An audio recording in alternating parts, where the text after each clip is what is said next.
I was born into Lebanon, which used to be the only majority Christian country in the Middle East. People don't know that. We were open-minded, we were fair, we were tolerant, we were multicultural. We prided ourselves on our multiculturalism. We had a great economy. Lebanon was Paris of the Middle East, the banking capital of the Middle East. So by the time I was born, my parents, my father was a real estate. He owned a lot of real estate. He had retired. We had a restaurant. And we lived a good life. I had a chauffeur to drive me to school. I went to private school. It was an amazing life in Lebanon then. Here she was, this little girl, and answered a mom and dad's prayer. Yeah. And bombs then started dropping on your lovely home, the restaurant your daddy owned. Yeah. Well, our life changed. Lebanon was the ideal picture of multiculturalism. It was Paris of the Middle East, because we opened our border to everybody who wanted to come to Lebanon, because we wanted to share with them the westernization which we had created in the heart of the Middle East. Muslims used to send their children to our country to get educated because we had built the best universities in the Middle East. They graduated and worked in our economy. So it was an amazing time in Lebanon. And fortunately, all that began to change as the Muslims became the majority and we became the minority, simply because of the way they multiply. I mean, we started our country as majority Christian, over 67% Christians, but the Muslims marry multiple wives and they have many children.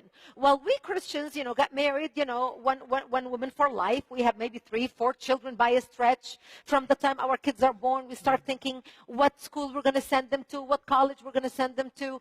The Muslims, on the other hand, have many children from multiple wives. And they have 10 kids. And when you look at the end of the day, the population changed so fast, and it only took 20, 30 years.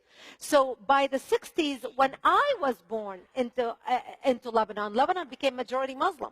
The problem was contained until the influx of the Palestinians out of Jordan in the early 70s into Lebanon. And Lebanon was the only country to accept the third wave of Palestinian refugees, even though their brethren, their Muslim brethren, did not want to accept them. But we, being Christians and being, we want to help the underdog and do unto others what you want others to do unto you, and we take care of everybody. Once they came to Lebanon, they put their heads together with the Muslims in Lebanon and declared war on the Christians. And actually, the beginning of what they called the civil war in Lebanon started at a church when a Muslim radical, a Palestinian, walked into a church service on a Sunday morning and started shooting at worshipers. 4 people killed and about 100 injured.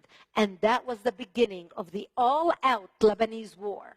And while people would call it, it's the civil war in Lebanon, the war in Lebanon was not just between, Lebanese Christians and Lebanese Muslims fighting each other. The war in Lebanon was the start of Islamists rising worldwide, coming to help the Palestinians in Lebanon, help Yasser Arafat create a base from which to fight Israel, kill the Jews, and throw them into the sea. And he was able to use Lebanese democracy, Lebanese open-mindedness, Lebanese fairness to topple our democracy. And that's how my world changed.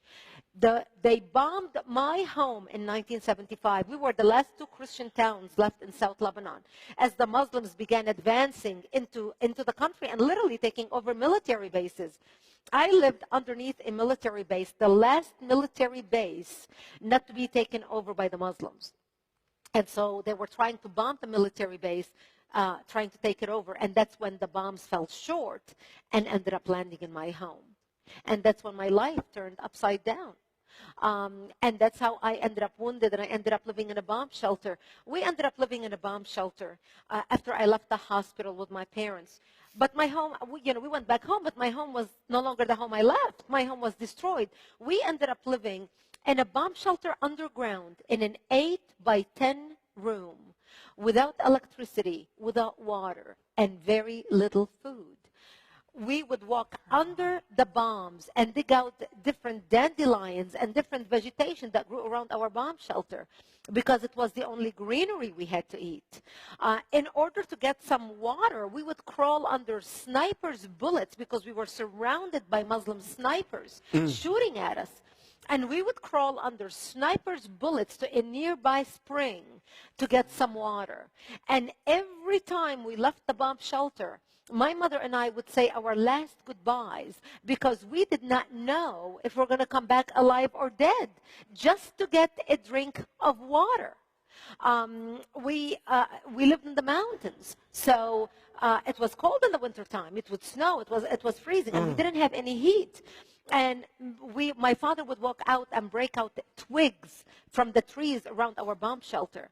And we would light a fire in the bomb shelter, and my father would pour kerosene or benzene or on the bomb shelter, on the fire, and light the fire.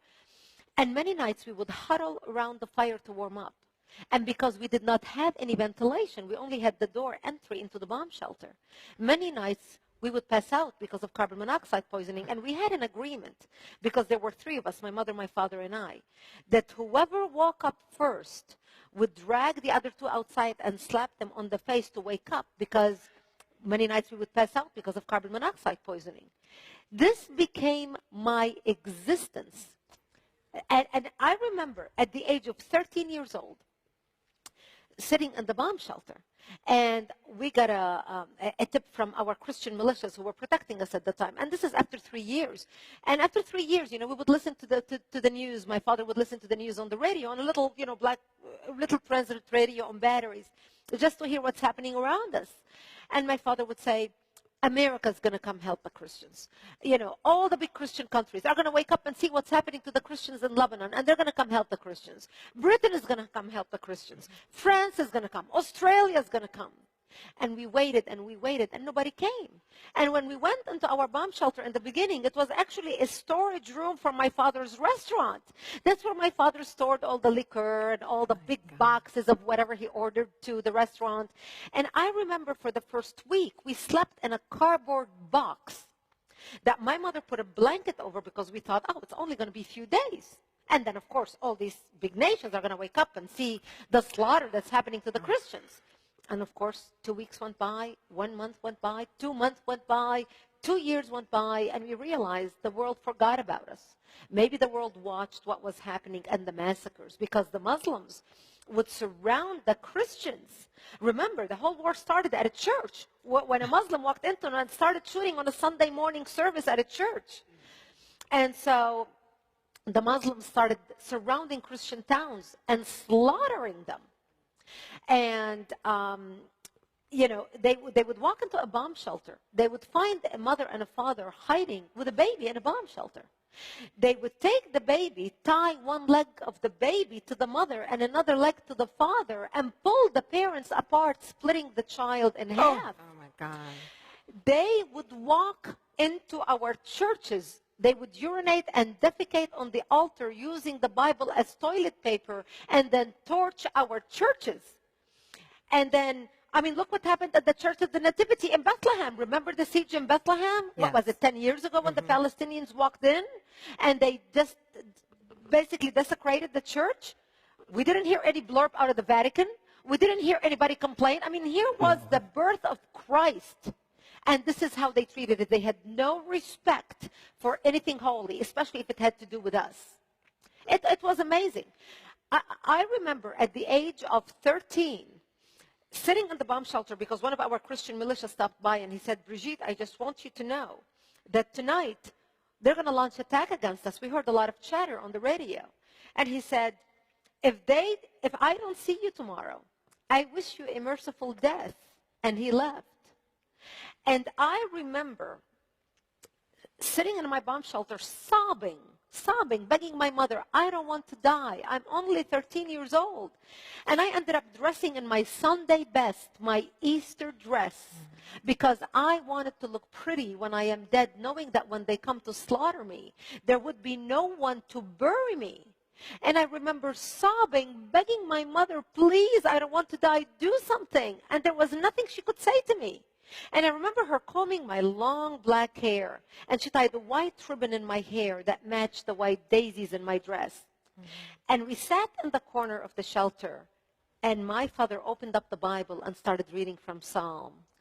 I shall walk into the valley of death and fear no evil, for thou art with me. And, they say there are no atheists in foxholes. We ended up, my parents said to me that night, they said, when they come to slaughter us, we will create a distraction. We just want you to run towards Israel and never look back. Because you see, we lived on the border with Israel. And thank God I did not have to make that decision that night. Because that's the night when Israel came in physically into Lebanon and set up artillery bases around our town to protect us. And that's how we survived. And that's how it's a miracle. Is that not a miracle?